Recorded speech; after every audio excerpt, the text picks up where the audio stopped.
সরকারি তথ্যমতে প্রায় 1,30,00,000-এরও বেশি বাংলাদেশি অভিবাসী বিশ্বের বিভিন্ন দেশে বিভিন্ন পেশায় কর্মরত রয়েছেন, যাদের হাত ধরে প্রতি বছর $25 বিলিয়ন বৈদেশিক মুদ্রা দেশে আসে। দেশের অর্থনীতিতে গুরুত্বপূর্ণ অবদান রাখা প্রবাসীদের জন্য প্রবাসী কল্যাণ ও বৈদেশিক কর্মসংস্থান মন্ত্রণালয়ের জন্য চলতি অর্থ বছরে বরাদ্দের প্রস্তাব দেওয়া হয়েছে মাত্র 1,217 কোটি টাকা।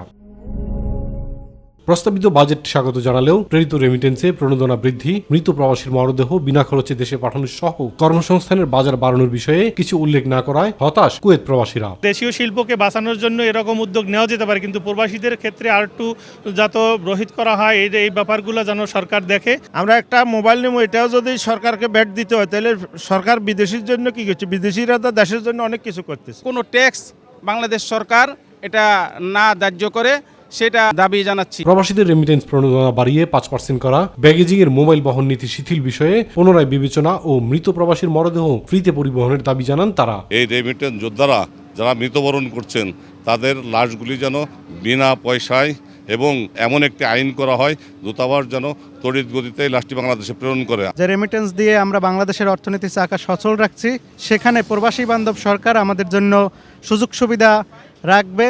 জাতীয় অর্থনীতিতে প্রবাসীদের ভূমিকা 10%-এরও বেশি। সরকারি পরিকল্পনায় প্রবাসীদের তাই আরও বেশি মনোযোগ দেওয়া হবে, এমনটাই প্রত্যাশা প্রবাসী বাংলাদেশিদের। ইলিয়াস কমল, মাই টিভি।